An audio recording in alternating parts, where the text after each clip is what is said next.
안녕하십니까. 산업안전을 강의하는 최윤정입니다. 이번 시간은 보호구 및 안전보건 표지 중에서 보호구에 대하여 공부하도록 하겠습니다. 자, 보호구는 특히나 필기도 그렇지만 필답형, 작업형에도 굉장히 출제가 잘 되는 중요한 내용인데요. 분량이 굉장히 많습니다. 그 중에서 실기까지 중요한 내용 위주로 이번 시간 살펴보도록 하겠습니다. 첫 번째 보호구의 지급입니다. 사업주는 다음 각 호에서 정하는 바에 따라 그 작업 조건에 적합한 보호구를 동시에 작업하는 근로자의 수 이상으로 지급하고 이를 착용하도록 하여야 한다. 그죠? 작업하는 근로자의 수보다 작다는 건 작업자들이 전부 다 보호구를 착용하기가 곤란하다는 뜻이겠죠? 그래서 보호구는 동시에 작업하는 근로자의 수 이상이 되어야 된다. 동시에 작업하는 근로자가 10명이라면 10개 이상은 보호구를 지급하고 착용하도록 해야 한다라는 뜻이 되겠습니다.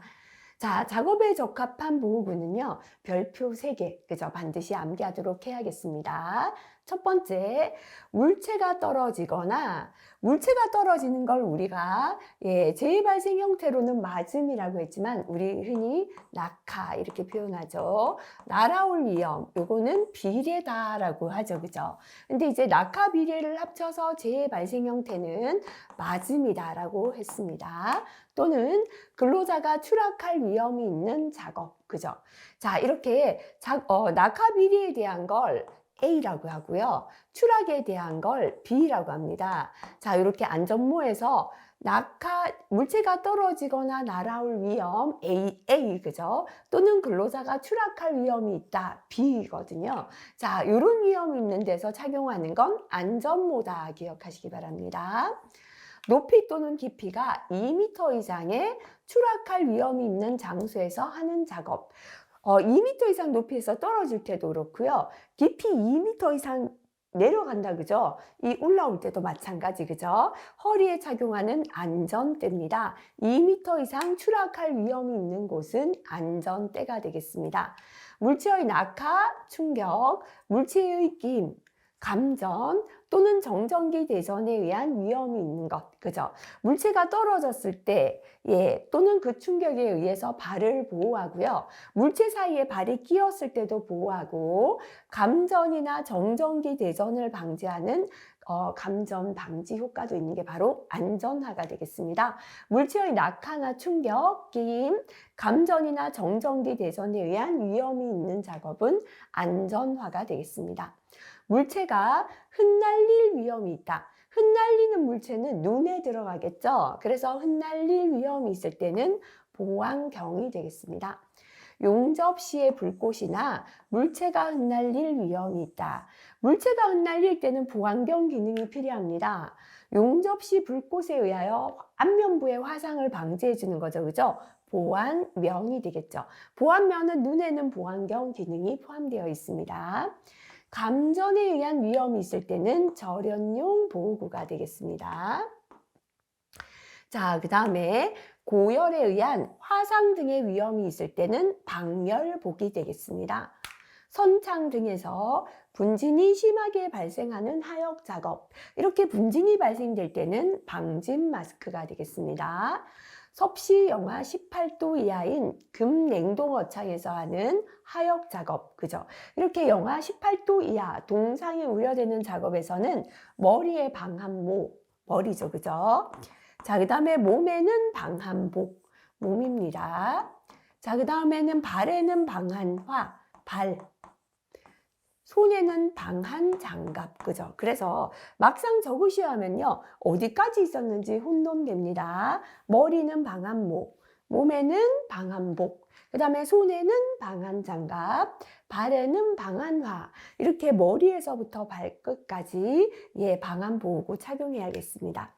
물건을 운반하거나 수거나 배달하기 위하여 이륜 자동차는 오토바이죠. 운전하는 작업의 보호구는 안전모가 되겠습니다. 자, 다시 한번요. 지우고 생각하겠습니다. 눈을 한번 감아 보시고요. 물체의 낙하나 충격, 위에 하나 더 있다, 그죠? 자, 물체가 떨어지거나 낙하다라고 했죠. 그 다음에 물체가 날아올 위험, 비례다라고 했고요. 또는 근로자가 추락할 위험, 이렇게 추락이나 낙하, 비례 위험이 있을 때는 안전모가 됩니다. 높이 또는 깊이 2m 이상의 추락할 위험이 있을 때 허리에 매는 안전대가 되겠습니다. 자, 그 다음에 물체의 낙하, 충격. 떨어지는 물체의 낙하나 충격으로부터 보호합니다. 물체 사이에 끼었을 때도 보호합니다. 감전을 방지하는 신발이죠, 그죠? 정전기 대전 방지 하는 신발이 있다, 그죠? 그래서 요거는 안전하죠. 낙하, 충격, 끼임, 감전, 정전기 대전 위험이 있을 때는 안전하. 물체가 흩날릴 위험. 흩날리는 물체가 눈에 들어가니까 보호안경이 되겠습니다. 용접시 불꽃. 용접시 불꽃에 의하여 얼굴에 화상 입을 수 있고요. 물체가 흩날릴 위험, 눈을 보호해야 되죠. 자, 그래서 요거는 보안면이 되겠습니다. 감전의 위험이 있을 때는 절연용 보호구가 되겠습니다. 고열에 의한 화상 등의 위험이 있을 때는 방열복이 되겠습니다. 선창 등 분진이 심하게 발생하는 하역 작업은 방진 마스크가 되겠습니다. 섭씨 영하 18도 이하인 금냉동 어창에서 하는 하역 작업이죠. 머리 방한모, 몸에는 방한복, 신발은 방한화, 손은 방한 장갑이 되겠습니다. 물건을 운반하거나 수거하거나 배달하기 위하여 이륜 자동차를 운행하는 작업에서는 안전모가 보호구가 되겠습니다. 자, 그 다음에 보호구의 구비 조건을 한번 보겠습니다. 첫 번째 보호구는 사용 목적에 적합해야 합니다. 내가 사용하는 목적은 지금 전기 작업인데요. 감전을 방지하지 못하는 안전모를 썼다면 덥고 답답하고, 예, 감전은 방지를 못하죠. 그래서 첫 번째는 목적에 적합해야 한다. 두 번째는 착용이 간편해야 합니다. 아무리 보호구지만 작업을 해야 되는데 작업에 방해를 주면 굉장히 곤란하죠. 그래서 간편하게 착용하고 간편하게 벗을 수 있고 착용이 간편해야 하고요. 자, 그 다음에 역시나 작업에 방해되지 않아야 된다. 그죠? 간편하게 착용해서 작업할 때도 방해가 되지 않아야 작업할 때 착용할 수 있겠습니다. 자, 그 다음에 품질이 우수해야 합니다. 안전모 쓰긴 썼는데요. 머리를 하나도 보호하지 못하고 땀만 난다면 필요 없죠. 품질이 우수해야 하고요. 구조나 끈 마무리가 양호할 것. 자, 안전모가 성능 굉장히 좋아요. 근데 턱끈이 자꾸만 얼굴에 턱에 상처를 일으킨다면 착용할 수 없잖아요. 이렇게 구조, 끈 마무리가 양호해야 되고요. 가급적 겉모양이나 보기가 좋아야 합니다. 예를 들어서 작업장에 있는 모든 안전모가 형광색이다. 눈이 부실 수 있겠죠, 그죠? 그래서 가급적이면 겉모양, 보기도 좋은 게 좋습니다. 유해 위험에 대한 방호가 완전해야 합니다. 안전모를 착용했는데 위험에 대한 방호를 하지 못한다면 귀찮기만 하죠. 그래서 위험에 대한 방호가 완전해야 하고요. 금속성 재료는 내식성일 것. 내식성은 부식에 견딘다, 부식되지 않는다라는 거예요. 그래서 부식되지 않는 성질을 가질 것 좋죠. 근데 시험에는 이게 이렇게 나옵니다. 금속성 재료는 내식성이 아닐 것. 틀렸죠, 그죠? 내식성이라 해야 된다. 적어놓고 아예 이거 틀렸다 기억하시면 되겠습니다.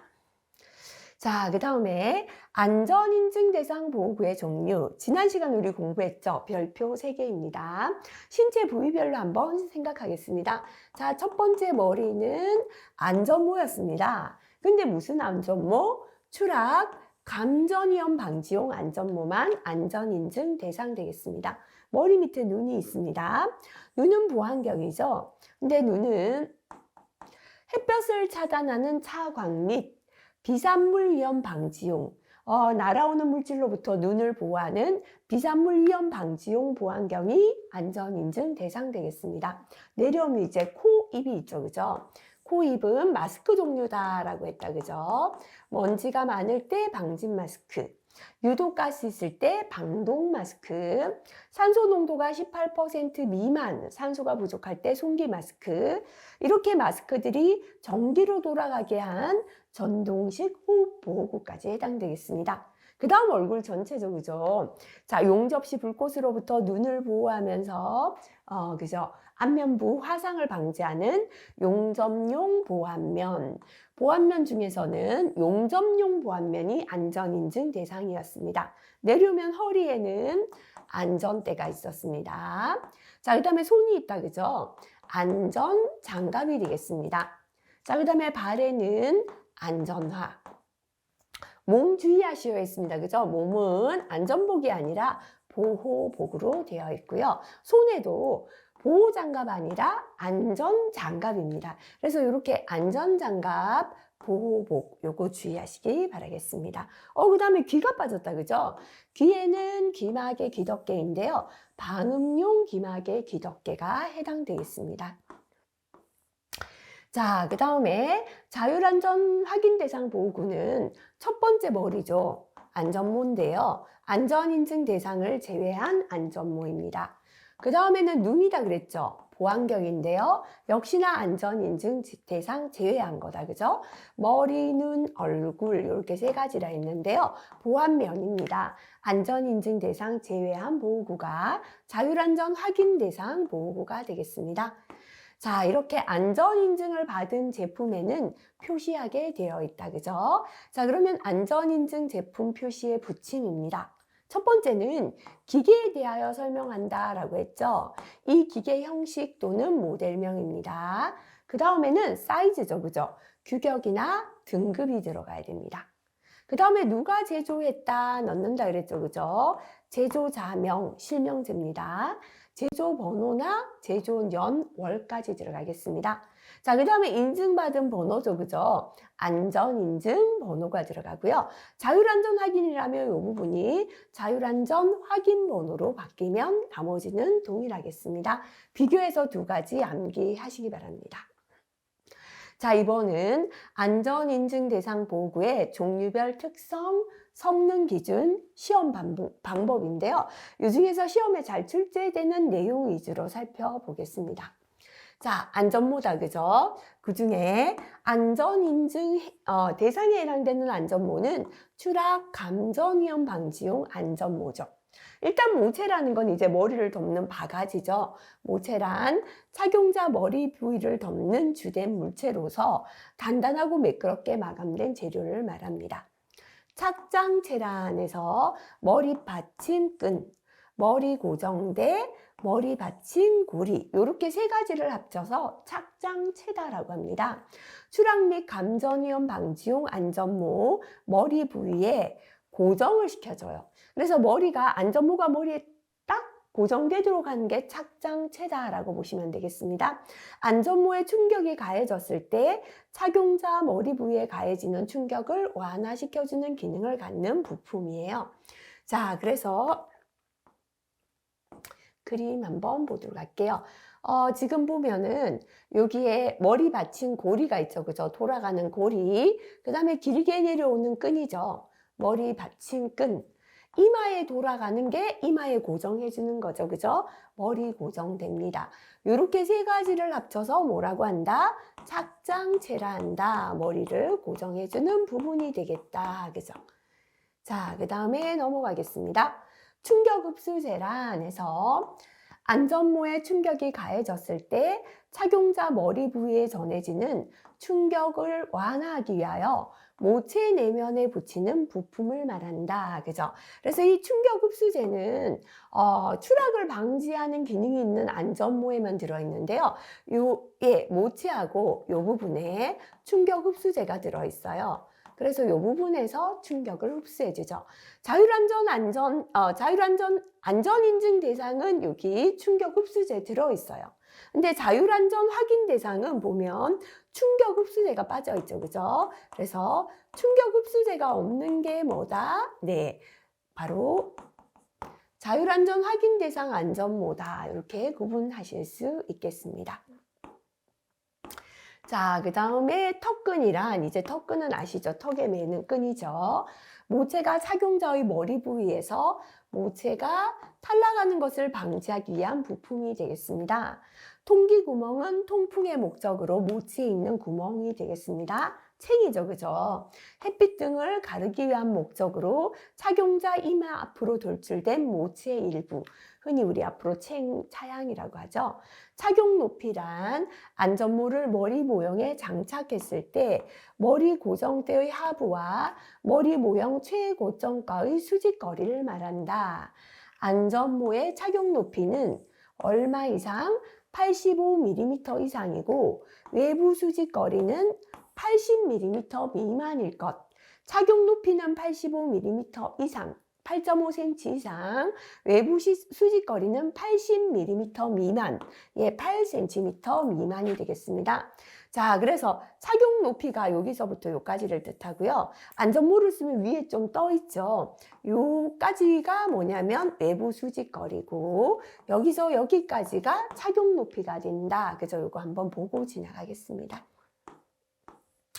외부 수직거리라 안에서 안전모를 머리 모형에 장착했을 때 모체 외면의 최고점과 머리 모형 최고점과의 수직거리고, 내부 수직거리란 안전모를 머리 모형에 장착했을 때 모체 내면, 외면하고 머리 모형 최고점과는 외부 수직거리고요. 모체 내부죠. 내면과 머리 모형 최고점과의 수직거리는 내부 수직거리가 됩니다.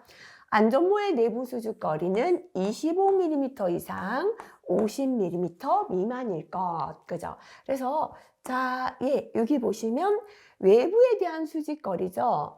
외면에서 외면까지. 네. 자, 외부에 대한 수직거리 여기죠. 그죠? 외부에서부터 외부까지고요. 내부 수직거리는 요 내부에서부터 요 부분까지. 그죠? 그래서 자, 안전모의 최고점에서부터 외부까지는 외부 수직거리. 안전모 최고점에서 내면까지 높이는 내부 수직거리다. 그죠? 지금은 뭐 암기까지 하실 필요는 없어요. 잘 나오진 않는데요. 괄호에 있는 숫자 대충 한번 눈으로 보고 지나가겠습니다. 수평 간격이란 모체 내면과 머리 모형 전면 또는 측면 간의 거리고요. 안전모의 수평 간격은 5mm 이상일 것이라고 나왔습니다. 그죠? 여기는 수평 간격은 지금 주어지지 않았네요. 이 부분 뭐 잘 나오는 부분은 아니니까요. 괄호에서 일단 숫자 한번 보고 지나가는 정도로 하도록 하겠습니다. 관통거리란 모체 두께를 포함하여 철제추가 관통한 거리를 말한다. 이것도 그냥 읽고 지나가겠습니다. 자, 실기에 넘어가면 각부 명칭을 적으시오. 최근은 잘 안 나오는데요. 과거 기출에는 그런 문제들이 나왔습니다. 자, 그래서 보면 바깥에 바가지죠. 모체가 되겠습니다. 자, 그 다음에 이제 추락을 방지하는 안전모에는 이렇게 내부에 충격 흡수제가 들어있고요. 둥근 게 고리죠. 그죠? 머리 받친 고리. 길쭉하게 내려오는 게 끈이죠. 머리 받친 끈. 이마를 고정하는 게 고정대입니다. 머리 고정대. 이렇게 세 가지를 합쳐서 착장체다. 그죠? 안전모가 머리에서 벗겨지지 않도록 하는 착장체 부분이 되고요. 챙 또는 차양입니다. 그 다음에 턱끈이다. 이렇게 구조가 되겠다. 그죠? 아까도 말씀드렸지만 충격 흡수제가 생략된 게 바로 자율안전 확인 대상 안전모가 되겠습니다. 자, 안전모의 일반 구조, 나머지는 다 읽어보시면 아까 나왔던 내용 대부분 비슷합니다. 자, 그 다음에 여기에서 뭐 잘 나오진 않지만요. 안전모의 모체나 착장체나 충격 흡수제를 포함한 질량은 440g을 초과하지 않을 것. 안전모가 모체, 착장체, 충격 흡수제 다 포함해도 너무 무겁다면 불편하죠. 그래서 440g 초과하지 않아야 된다 나와 있습니다. 자, 그 다음에 안전모의 종류 보도록 할게요. 별표 3개, 실기까지 잘 나옵니다. 우선 안전인증 대상 안전모는 추락, 감전위험 방지용 안전모다라고 앞에서 배웠습니다. 자, A가 뭔가 하면요. 물체의 낙하 또는 비례를 방지하는 기능을 A라고 합니다. B는 뭐냐면 추락에 의한 사람이 떨어졌을 때의 위험이죠. 자, 추락에 의한 위험을 방지하는 걸 기호 B로 나타냅니다. 자, 그래서 안전모 A, B형은 A죠. 물체의 낙하 또는 비례 및 B죠. 추락에 의한 위험을 방지나 경감시키는 것입니다. 자, 그 다음에 AE형입니다. A죠, 그죠? 물체의 낙하 또는 비례에 의한 위험을 방지하고, E는 감전 방지가 되겠습니다. 머리 부위 감전에 의한 위험을 방지하기 위한 것은 AE가 되겠습니다. 그 다음에 ABE죠. A는 물체의 낙하 또는 비례고요. B는 사람이 떨어지는 추락, E는 머리 부위 감전에 의한 위험을 방지하는 게 ABE형이 되겠다. 그죠? 요거는 반드시 기억하시기 바라고요. 자, 여기에서 감전 방지가 E다라고 했죠. 이 감전을 방지하는 기능을 내전압성이라고 합니다. 내자는 견딜 내자거든요. 전기에 견디는 성질이 있다. 이게 바로 감전 방지다가 되겠습니다. 자, 여기에서 내전압성이란 7000V 이하 전압에 견디는 것을 말한다. 자, 7000V가 넘게 되면, 초과하면 특고압이 돼요. 7000V 이하가 뭐냐면 고압이에요. 자, 그래서 결국 안전모는 고압까지 견디는 성질을 가지고 있는데요. 그렇다면 특고압 작업에는 안전모를 쓰지 않습니까? 아니죠. 전기에 가면 배우는데요. 특고압 작업에는 일정한 접근 한계 거리, 띄우는 거리를 두고 작업하게 되어 있어요. 너무 큰 전기가 흘러가니까 근처만 가도 유도 전기가 흘러 들어온다는 거죠. 그래서 특고압에서는 안전모 반드시 착용하고요. 떨어지는 거리를 준수해서 작업한다. 이렇게 보시면 되겠습니다. 그 다음 넘어갈게요. 안전인증 대상 안전모의 성능 시험 종류 및 시험 성능 기준. 역시나 성능 기준보다는 성능 시험의 종류가 별표 2개입니다. 요거는 별표 2개고요. 군데군데 숫자 비우고 적으시오라는 거 별표 1 정도 붙이면 되겠습니다. 자, 그렇다면 안전모는 어떤 성능을 가져야 하는가 볼게요. 일단 안전모를 옆에 한 개 그려놓고 생각할게요. 안전모가 있다, 그죠? 바가지가 있습니다. 뾰족한 줄을 이렇게 계속 관통시켜요. 떨어뜨려요. 그런데 너무 관통하는 깊이가 깊다면 안전모가 철근을 관통해서 머리를 다치게 하는 거죠. 이때 관통거리가 짧아야 합격이 되겠죠, 그죠? 그래서 관통되지 않고 견뎌야 한다. 이게 뭐냐면 견딜 내자입니다. 뾰족한 물건이 관통되지 않고 견디는 성질, 내관통성 시험. 그죠? 건설 현장에서 머리로 뾰족한 철근이 떨어졌는데요. 안전모를 관통하면 안 된다. 그죠? 그래서 AE, ABE. 감전을 방지하는 AE, ABE 중에 안전모는 관통거리가 9.5mm 이하라야 합격입니다. AB죠. 감전 방지 기능이 없는 AB는 11.1mm 이하가 합격이다. 그죠? 그래서 내관통성 시험은 AE, AB는 9.5mm 이하, AB는 11.1mm 이하 관통거리가 합격이다. 기억하시고요. 두 번째, 자, 벽돌이 한 장 떨어졌어요. 근데 이 벽돌의 충격이 뇌에 그대로 전달되어서는 안 되겠죠. 그래서 앞에 써 있었죠, 그죠? 충격 흡수제가 들어있었습니다. 충격 흡수성 시험, 그죠? 무거운 물체가 떨어졌을 때는 그 충격을 안전모가 흡수해야 합니다. 최고 전달 충격력이 4,450N을 초과해서는 안 되고 모체와 착장체 기능이 상실되지 않아야 한다. 그래서 뇌에 전달되는 충격력은 4,450N을 초과하지 않는다. 기억하시고요.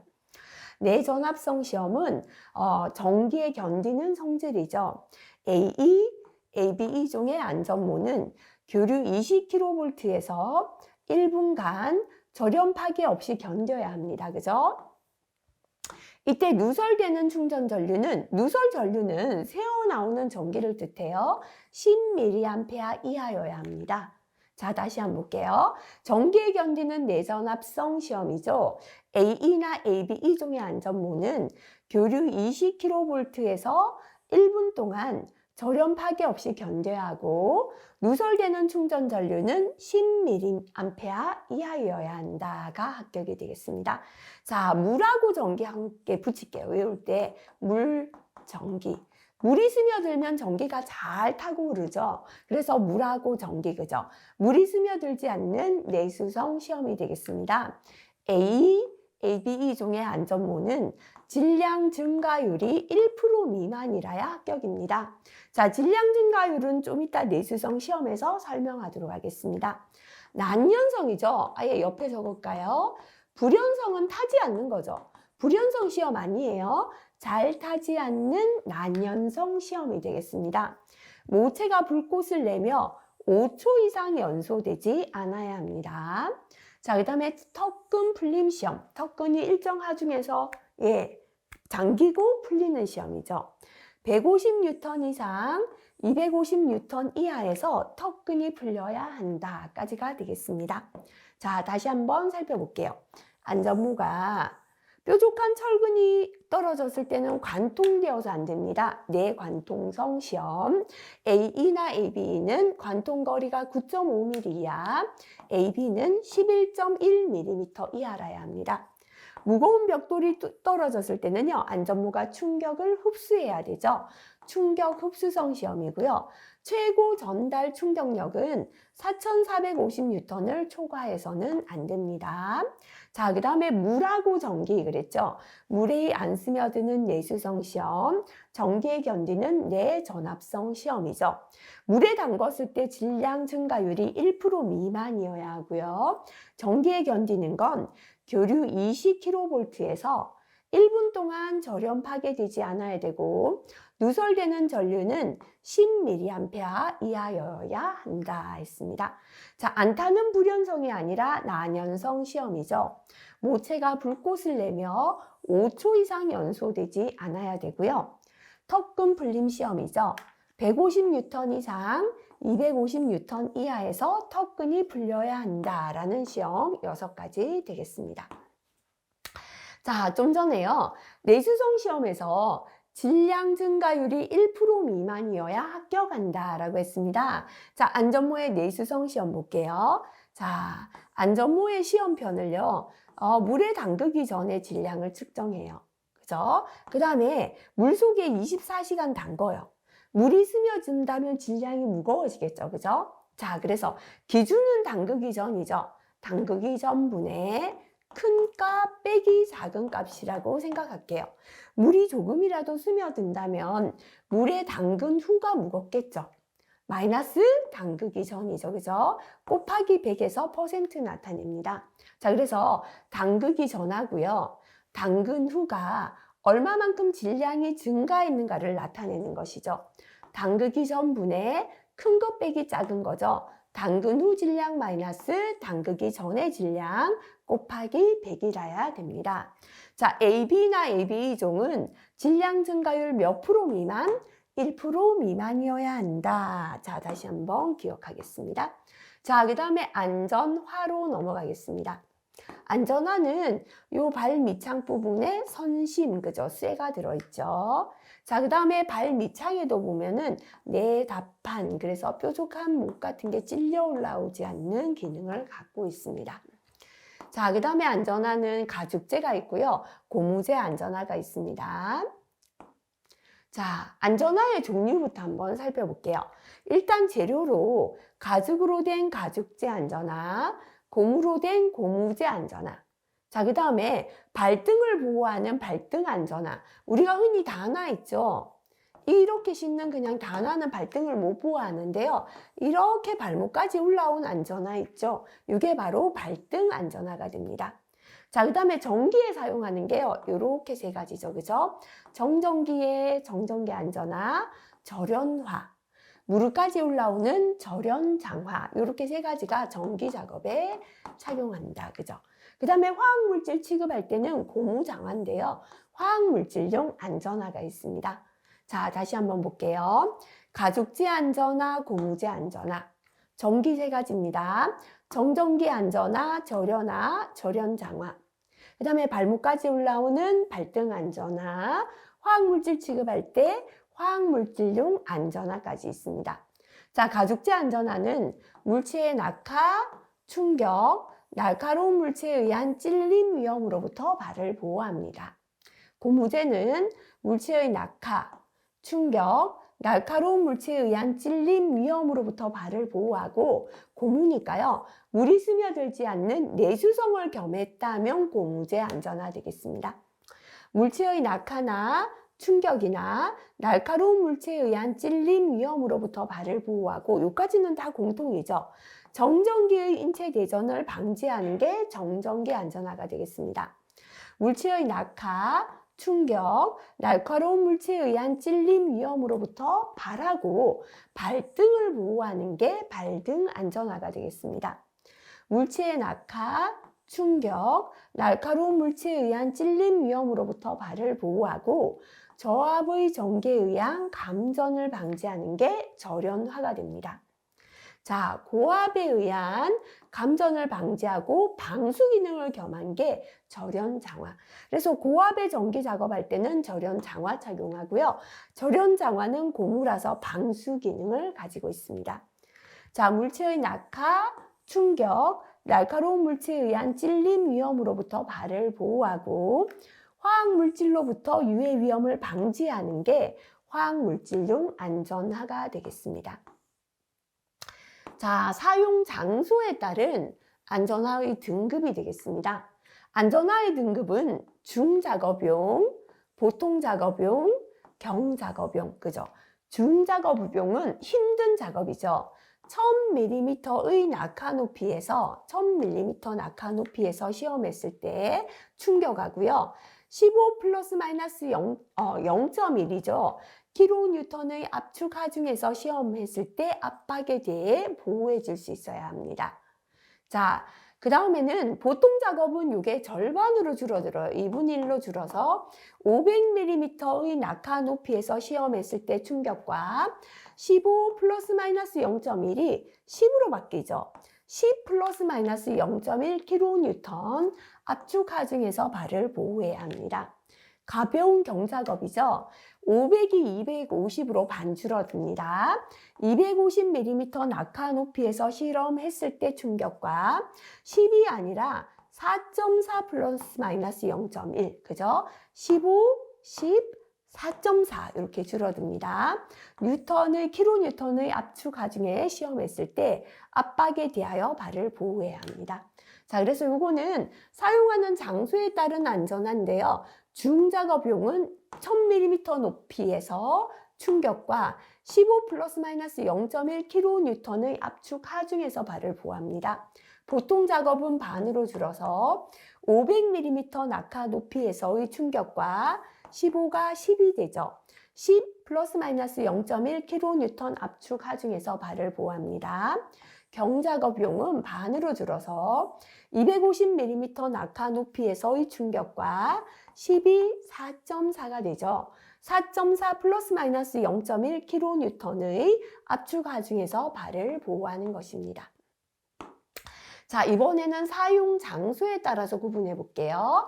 중작업용은 광업, 건설업, 철광업 등에서 원료 취급, 가공, 강제 취급 및 강제 운반, 건설업 등에서 중량물 운반 작업, 가공 대상물의 중량이 큰 물체를 취급하는 작업장으로서 날카로운 물체에 의한 찔릴 우려가 있을 때는 중작업용이고요.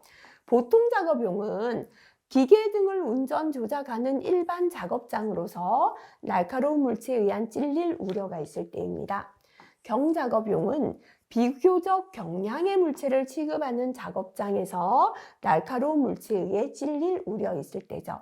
자, 그래서 중량이 큰 물체 취급은 중작업용, 기계 등의 운전 조작하는 일반 작업은 보통 작업용, 경량의 물체를 취급할 때는 경작업용 안전화 사용하시면 되겠습니다. 자, 그 다음에 고무재 안전화 구분 별표 하나 붙일게요. 요거는 필기에는 안 나오는데 실기 작업형에 출제되었습니다. 자, 고무로 된 고무재는요, 일반용이 있고 내유용이 있습니다. 일반용은 일반 작업장에 사용하고요. 내유용은 탄화, 수소류의 윤활유 등을 취급하는 작업에서 사용하겠습니다. 자, 그 다음에 정전기 안전화 구분, 요거는 넘어가겠습니다. 발등 안전화, 절연화, 절연장화의 성능, 요런 건 참고로 보시고요. 자, 그 다음 화학물질용 안전화다, 그죠? 화학물질용 안전화도 가죽재, 고무재가 있다. 요 정도만 보고 지나가시면 되겠습니다. 자, 그 다음 간혹 실기 필답형에도 출제되는 게 가죽재 안전화 성능 시험 종류가 되겠습니다. 자, 일단 우리가 안전화를 하나 그려놓고 생각해 볼게요. 아까 안전화의 발등에는 쇠가 들어있다라고 했죠, 그죠? 요 쇠가 하는 선심이라고 하는데요. 요 쇠, 선심이 하는 역할이 첫 번째는 무거운 물체가 발에 떨어졌을 때 내 충격성, 충격에 견딜 내자, 충격에 견뎌야 됩니다. 자, 안전화는 쇠가 충격에 견뎌서 쇠가 깨지지 않아야 돼요. 근데 이게 안전 뭐였죠? 충격에 견디는 게 아니라 충격 흡수성 시험이었어요. 요거는 안전모였다. 그죠? 옆에 적어 놓고 다시 기억하겠습니다. 자, 그 다음에 이 발등에서 내압박성 시험. 예를 들어 발등의 쇠가 기계와 기계 사이에서 발이 끼었죠. 이때도 둥근 형태를 유지하면서 발을 꽉 압박해서 상처가 나지 않도록 합니다. 그래서 발등에 있는 쇠가 두 가지 합니다. 내충격성, 내압박성 두 가지가 되겠습니다. 자, 그리고 발 밑창에도요, 이렇게 쇠가 들어서 건설 현장에 뾰족한 철근 같은 게 찔려 올라오지 않도록 합니다. 요거를 내답발성, 그죠? 발을 닿는 밑부분을 답단이라고 하죠. 그래서 발의 밑창은 내답발성 시험이 되겠습니다. 자, 그 다음에 가죽이죠. 쪼개지지 않는 성질이에요. 가죽은 관리가 안 되면 이렇게 쪼개지거나 갈라지는데요. 방리 저항 시험이 되겠습니다. 하나 더 기억하자면 내유성 시험. 기름이 스며들지 않는 성질이 되겠죠. 그죠? 자, 다시 한번 보겠습니다. 가죽재 안전화 성능 시험에서 발등에 두 가지, 그죠? 첫 번째 내충격성 시험, 두 번째 발을 꽉 압박하지 않는 내압박성 시험. 발 밑창은 뾰족한 게 찔려 올라오지 않는 내답발성 시험. 가죽이 쪼개지지 않는 방리 저항 시험. 기름이 스며들지 않는 내유성 시험까지가 안전화의 가죽재 안전화 성능 시험이 되고요. 나머지 그 밖에도 인장 강도나 신장률 시험, 내부식성 시험, 인열 강도 시험, 음면 결렬 시험 등이 가죽재 안전화의 성능 시험 종류가 되겠습니다. 자, 그 다음에 가죽재 안전화의 내유성 시험. 우리 안전모는 앞에서 뭐였죠? 안전모는 내수성 시험이었어요. 물이 스며드나 안 스며드나 였고요. 가죽재 안전화는 내유성 시험. 요거는 질량을 달고 다시 실온의 증류수 중에서 질량을 달아서 다음 사안식에 의하여 부피 변화율을 산출한다라고 해놨다, 그죠? 자, 그래서 요거는 가죽재 안전화, 요거는 뭐 가죽재 안전화 내유성 시험은 그다지 중요하지 않아서요. 요거는 그냥 참고로 하고 지나갑니다.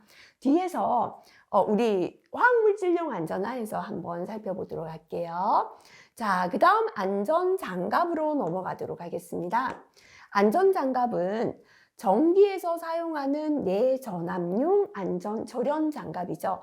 요거를 그냥 내전압용 생략하고 그냥 절연장갑 적어도 틀리진 않겠습니다. 자, 내전압성을 가지는 절연장갑의 등급. 필기에도 한 번씩 나오고 실기에도 출제가 됩니다. 절연장갑은요, 00, 01, 2, 3, 4등급까지가 있습니다. 총 6개 등급이죠. 그죠? 00, 01, 2, 3, 4등급까지 있다 보시고요. 이때 최대 사용할 수 있는 전압이 있는데 교류가 있고 직류가 있습니다. 자, 교류를 암기하도록 할게요. 우리가 흔히 쓰는 게 교류죠. 500, 1000, 1500이 아니라 7500. 그 다음에 17000, 500은 없고 17000이죠. 26500, 36,000. 그죠? 몇 번 읽으면 요건 암기 생각보다 잘 됩니다. 교류는 500, 1000, 1000이 아니라 7500, 500 떨어지고 17,000, 26,500, 36,000. 그죠? 자, 곱하기 1.5배를 하면 직류가 된다. 기억하시면 되겠습니다. 750, 1500, 11,250, 25,500, 39,750, 54,000V가 우리 절연 장갑의 최대 사용 전압이 되겠습니다. 교류 곱하기 1.5가 직류다. 기억하시면 되겠습니다. 자, 그 다음에 절연 장갑의 성능인데요. 나머지는 뭐 다 기억하실 필요는 없고, 신장률이 100분의 600 이상, 그죠? 100분의 600이죠. 곱하기 100 하면 퍼센트 하면 600% 이상 쫙쫙 늘어나야 됩니다. 절연 장갑 끼고 보통 전기 작업하는데요. 장갑이 늘어나지 않아서 작업이 불편해서는 안 된다라는 거죠. 그죠? 자, 그 다음에 추가 표시해 보면 등급별 색상이 있습니다. 좀 전에 절연 장갑은 00, 0, 1, 2, 3, 4등급까지 있다라고 했죠. 그죠? 외워볼게요. 00 등급은 갈색, 공갈. 0등급은 빨간색이 적색이죠. 공갈, 곡적, 공적, 그죠? 공갈, 공적. 그 다음에 1등급 흰색이죠. 1백색. 2등급은 노란색, 황색이죠. 1백, 2황. 그 다음에 3등급은 녹색, 삼녹. 4등급은 등색은 밝은 노란색을 뜻해요. 4등, 그죠? 그래서 공갈, 공적, 1백, 2황, 3녹, 4등. 이렇게 암기를 좀 하시면 좋겠습니다. 자, 그 다음에 화학물질용 안전장갑인데요. 화학물질에 대한 보호 성능이 있다라는 표시는 이 플라스크죠, 그죠? 플라스크에서 증기가 이렇게 올라오는 표시가 되겠습니다. 자, 요거 한번 봐주시고요. 자, 그 다음 방진 마스크 넘어가겠습니다. 분진 등이란 분진 미스트 피움을 총칭하는 것으로 물리적 작용 및 화학적 반응에 의해 생성된 고체나 액체의 밀입자를 말합니다. 자, 여기에서 전면형이다. 그죠? 전면형 적어 놓을게요. 눈, 코, 입을 다 가려주는 게 전면형이 되겠습니다. 전면형 방진 마스크란 분진으로부터 안면부 전체, 눈, 코, 입을 덮을 수 있는 구조의 방진 마스크를 말합니다. 반면형이죠. 눈 대신에 코하고 입만 덮으면 반면형이 되겠습니다. 분진 등으로부터 안면부의 입과 코를 덮을 수 있는 구조의 방진 마스크를 말합니다. 자, 그 다음에 방진 마스크 등급도 실기까지 출제가 됩니다. 방진 마스크는 특 1, 2급이 있습니다. 특급, 1급, 2급이다. 그죠? 그래서 특급은 베릴륨과 같이 독성이 강한 물질을 함유한 분진 등의 발생 장소, 성면 취급 장소에서 특급을 씁니다. 그래서 특급은 베릴륨, 성면. 이게 시험에는 제일 잘 나오겠죠. 그 다음에 1급은 특급 마스크 착용 장소를 제외한 분진 등의 발생 장소, 금속 퓨움 등과 같이 열적으로 생기는 분진이니까요. 다시 말하면 금속의 용접 작업이 되겠죠. 그죠? 그 다음에 기계적으로 생기는 분진, 다시 말하면 공작 기계, 그죠? 쇠를 갈거나 깎아낼 때가 되겠습니다. 발생 장소는 1급인데요. 규소 등과 같이 2급 마스크를 착용해도 무방한 건 제외한다. 자, 이 중에서 규소는 2급 착용하면 된다라는 게 되겠습니다. 자, 그 다음에 2급은요. 시험은 대부분 이제 특급 1급에서 나오고 2급은 사실은 좀 뜸하겠죠. 특급이나 1급 마스크 착용 장소를 제외한 분진이 발생되는 장소가 되겠습니다. 특급은 베릴륨 성면, 1급은 금속 흉이 열적으로 생기는 분진, 금속 용접 작업할 때고요. 기계적으로 생기는 분진, 근데 규소는 2급을 착용해도 된다가 되겠습니다. 자, 배기 밸브가 없는 안면부 여과식 마스크는 특급이나 1급에는 사용해서는 안 된다 되어 있습니다. 배기 밸브가 뭔가 보겠습니다. 자,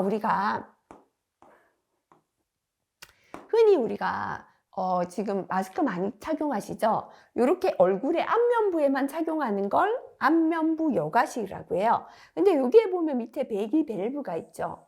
이렇게 배기밸브가 있는 것만 특급 1급에 사용할 수 있어요. 배기밸브가 없다면 어디밖에 못 쓴다? 2급밖에 사용할 수 없다라는 걸 설명해 있는 거죠. 그죠? 그래서 다시 한번 확인하면은, 네.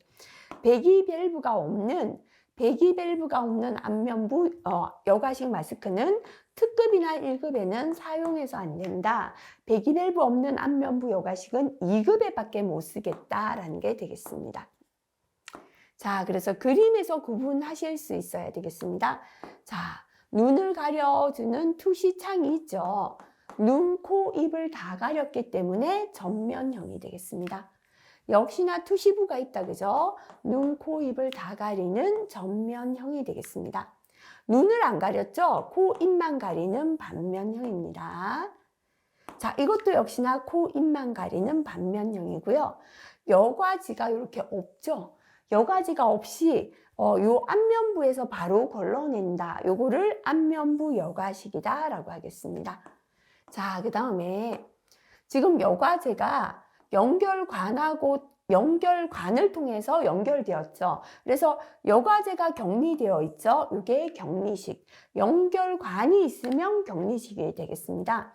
현재는 여과제가 연결하는 관이 없이 바로 붙어 있죠. 직결식이 되겠습니다. 여과제가 연결하는 관으로 연결되었기 때문에 격리식이 되겠고요. 여과제가 바로 붙어 있으니까 직결식이 되겠다. 이렇게 그림으로도 구분하실 수 있으면 좋겠습니다. 자, 방진 마스크의 일반 구조를 살펴보겠습니다. 방진 마스크는 하루 종일 착용하는 작업장 많거든요. 그래서 착용했을 때 압박감이나 고통을 주지 않아야 돼요.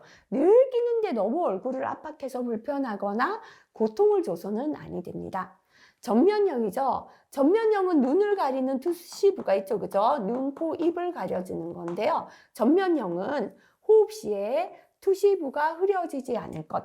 우리가 안경 끼고 호흡하면요. 잘못하면 안경에 부옇게 김이 서리죠. 이렇게 눈을 가리는 전면형은 투시부가 흐려지지 않아야 되겠습니다. 자, 그 다음에 분리식 마스크는 여과제하고 흡기밸브나 배기밸브 머리끈을 교환할 수 있으니까 분리식이겠죠. 그래서 분리식일 때는 쉽게 교환할 수 있는 게 좋고요. 안면부와의 밀착성 여부를 수시로 확인할 수 있어야 됩니다. 지금 이 마스크가 얼굴에 탁 붙었는지를 확인할 수 있어야겠습니다. 자, 그 다음에 안면부 여과식은 우리가 마스크 끼면 마스크 자체에서 걸러내죠. 그죠? 안면부가 사용 중에 심하게 변형되지 않을 것. 잘못하면 마스크가 찌그러들고 할 수 있죠. 이렇게 심하게 변형되지 않아야 되고요. 안면부 여과식은 여과제를 안면에 밀착시킬 수 있을 것. 역시나 여과제가 얼굴에 밀착되지 않는다면 틈으로 먼지가 들어가겠죠. 그래서 안면에 밀착이 되어야 된다라는 게 되겠습니다. 자, 여과제 등 분진 포집 효율이죠. 자, 그래서 방진 마스크는 분리식이 있고요. 안면부 여과식이 있죠. 이것도 이제 실기 대비해서 암기해야 합니다. 분리식은 특급, 1급, 2급. 안면부 여과식도 특급, 1급, 2급이 있는데요. 자, 1급 94% 이상, 2급 80% 이상. 요거는 동일하죠. 1급은 94, 2급은 80% 이상이 되어야 한다. 동일합니다. 근데 특급을 보겠습니다. 아무래도 분리되는 분리식이 성능이 좋겠죠. 분리식의 특급 방진 마스크는 99.95% 이상, 거의 100%에 가깝죠. 99.95% 이상 먼지를 걸러내야 하고요. 안면부 여과식 특급일 때, 그죠? 99% 이상입니다. 그래서 분리식 특급은 99.95% 이상, 안면부 여과식 특급은 99% 이상 먼지를 걸러내어야 된다. 자, 효율 시험이 되고요. 자, 그 다음에 시야다, 그죠? 일안식은 눈이 하나로 된 거고요. 이안식은 눈이 이렇게 다 두 개로 투시부가 나누어 있는 겁니다. 일안식에서 유효 시야는 70 이상, 이안식도 70 이상이죠. 겹침 시야는 80 이상, 겹침 시야 20 이상입니다. 그래서 70, 70, 70, 20, 그죠? 그래서 요거는 참고로 지금은 보고 지나가셔도 되겠습니다. 안면부 내부의 이산화탄소 농도입니다. 자, 우리가 마스크를 낀 안면부 안에서 이산화탄소가 너무 높으면 그만큼 산소가 부족해질 수 있죠. 그래서 안면부 내부의 이산화탄소 농도가 부피 분율 1% 이하라야 합격이 되겠습니다. 그래서 안면부 내부의 이산화탄소 농도는 1% 이하일 것이 되겠죠. 자, 방진 마스크의 성능 시험 종류는 크게 시험에는 잘 안 나왔는데요. 그래도 한번 볼게요. 일단 숨쉬기가 좋아야죠. 안면부의 흡기 저항 시험. 저항이라는 건 숨 쉬는 걸 방해하는 게 되겠습니다. 그 다음에 호흡을 하고 나온 이산화탄소는 밖으로 배기해야죠. 안면부의 배기 저항 시험. 이렇게 이 두 가지는 숨쉬기 쉬어야 한다. 연필로 적으면 되겠죠.